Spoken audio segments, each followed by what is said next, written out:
Yo, what up? It's Triple X, MachineMasters.com. Back with part 2 of this MPC Renaissance basics tutorial.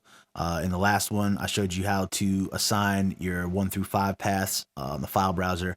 Showed you how to use your filters, and now we're going to get into actually going through some sounds and a couple of different ways you can load sounds up on the pads using what we learned in the first tutorial. And then maybe once we get that far, we'll go ahead and just throw together a quick sequence. So let's start it off. So I know for this example, I'm going to use this folder, kicks and snares, right here, because I've got a duplicate folder here. One is the main and one is a copy I made. The difference between the two is one has just sounds in it and the other one has got sounds and a program file. Now, let's say you want to audition your sounds. An easy way to go about doing that would be to just turn auto preview on. I mean, you can highlight a sound. If you don't have auto on, if you highlight a sound and just hit this preview button, it'll play the sound. But it's much easier, in my opinion, to just turn auto on, and then you can actually click on a sound and hear it. Once again, you can also do this from the hardware if you want, by simply clicking browser, which is right here in front of my face. Boom. So if you click browser, you'll see it on your MPC hardware screen. Obviously, I can't show you that right now. I'm sorry, but it'll basically look exactly the same almost as it does up here. You got your folders to choose from. You simply click those on the hardware. You can scroll through sounds. You see me moving through them. I can see that on my MPC hardware screen as well as on my computer monitor. So again, very simple. You can choose to do it whichever way you want. As far as loading up sounds and not having to click on them, I kind of like to use the pads to audition sounds. An easy way to do that would just be to take a whole folder and drag it in. Now, wherever I drop this to is where the sounds are going to load. So if I drop it on BO5, all the sounds in this folder are going to load to BO5 and thereafter, not before, right? So let's say maybe I dragged a couple of individual sounds into B1, 2, 3, and 4, and I want to take the rest of these sounds from this folder and have them start after. I simply drag and drop there, and it assigned them to this program, and now I can come in here and audition my sounds, so on and so forth. Now, I like that because I can hear the sounds on pads instead of having to click. That's just not as intuitive to me. The whole idea of having this kind of device is the connection between the software and the hardware, and I'm a hardware kind of dude that wants to be hands-on with my fingers on the gear, you know what I'm saying? So I tend to not click so much over here. But again, being able to drag that whole folder in at one time allows me to audition sounds on pads. The thing that I don't like about this is that typically I'm not going to play the sounds in the order that they are in the folder, and that's exactly how they import. So when I drag this entire folder in, all the sounds and the order they were in is how they got applied to the pad. So like this first sound, KSFHH1, is right there, and then the next one is right here, and so on and so forth. And that's just not intuitive to me in terms of playing and auditioning. Like if you're the kind of cat that just like, you know, grabs a hi-hat and sequences that, then that's cool. Then you can move to track 2 and, you know, grab a snare and move to the next track, grab a kick, you know, so on and so forth. I kind of like to have everything set up in a specific way to where I got like my kicks on the bottom row, my snares on the middle row, percussion and other stuff, claps, you know, all above. So in this example, what I'm going to do is delete this program and show you a second way to go about doing this. Let's go ahead and remove, delete unused samples is what I just came to. That got everything out of here. And now I'm going to go back and drag in this folder. Now this is the folder I showed you was the same, had all the same sounds, but this one had a program in it. Now the cool thing about this is if there's a program in the folder of sounds that I'm dragging in, like it's already been saved or you bought an MPC kit that came with a program, once again, it doesn't matter what pad I down this to, or I'm sorry, I didn't tell you this yet, but it doesn't matter what pad I drag this to. Because the program's inside, I could drag it to pad B13 and it's still going to start off where the actual program had them saved. So you see, we're not on B anymore, we're on A. Nothing is on B or B13 where I dragged them to, and everything is on A. And not only that, but they're in the order that I saved them in this program in. So now instead of the hi-hat being on pad 1, the kick is. All my kicks are on the bottom. Then snares, claps, you know, some percussion and all that. Just like I said, I like it.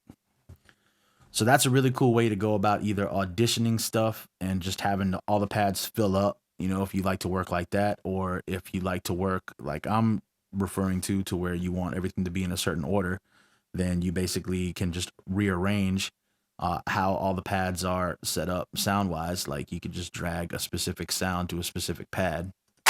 And now instead of the hi-hat being there, the clap is. You know, you could do that for anything. So then you just save the program and keep it moving. I'm going to cover, you know, more in-depth program features, saving, editing, and all that in a different tutorial. Right now, we just want to get you guys understanding the browser, understanding how to get sounds on the pads, and understanding how to, you know, get a quick sequence thrown together. So I'm going to load up a few more programs now. We're going to come over here to, let's go to the Akai content, actually. So I know that's in my DAW drive, MPC ran, content. Now for you, it's going to be somewhere else. I actually installed mine here specifically because I didn't want it in the default C drive location that they would put it in. So let's come in here to drum kits, and I want to filter by program because there's just too much going on in here right now for me to pick out where the programs are. Now I can see nothing but programs, and let's just drag some in random. Let's do Busta. Can't be mad at Busta. I'll take Bull Mastiff too, why not? And boom. Now the dope thing about the Ren, I really like this part, is that let's say I'm on track 1. I got that kicks and snares kit, but I've also got all these others. So now I can simply just sit here and audition sounds by scrolling through programs. Now on the hardware screen, if I just use my cursor to go down to program, track, and then highlight program, I can use the scroll wheel to go through all the programs that I have loaded up. This is very reminiscent of the way sound modules work to me.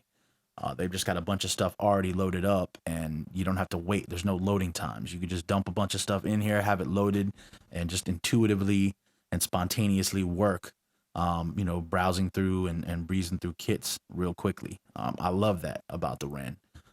As much as I love Maschine, that's just one thing that I can't do in Maschine. So, you know, well, you can to a degree, but once you get to 8, you're pretty much done. So in any case, I got a bunch of stuff loaded up here, so I'm gonna play around for a second and see if I can find something I want to sequence, and then we'll lay something down quick.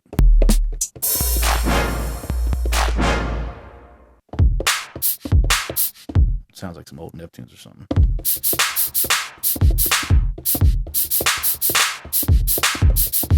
All right, so let's say I just want to drop that down real quick.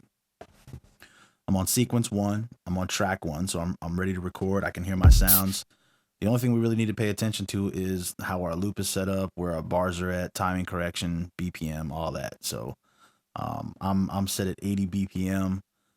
We have a 2-bar loop set up. Timing correction is on 16. I'm going to leave it there. I typically don't quantize, but for the sake of the tutorial, I'm just going to leave it on. And then we're just going to hit record and play start. Wait for the count in and just drop this down. Easy.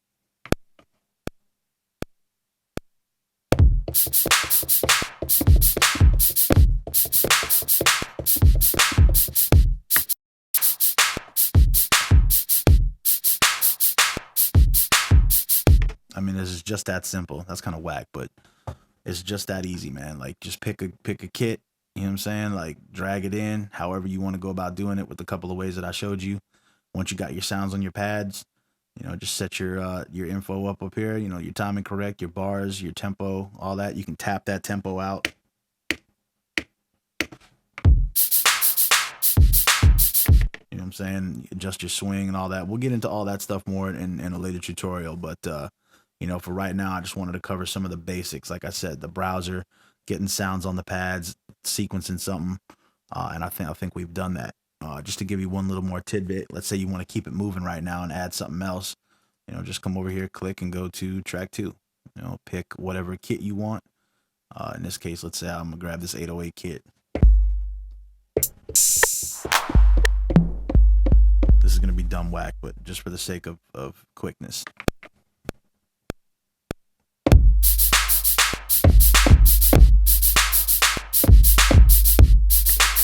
Now it's just that quickly layered up.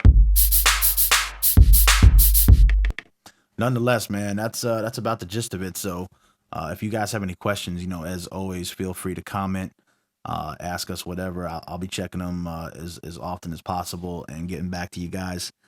In the meantime, give us a like, subscribe, let us know what you think, and we'll see you soon with some more tutorials. Thanks for watching. It's Triple X Machine Masters, and I'm out.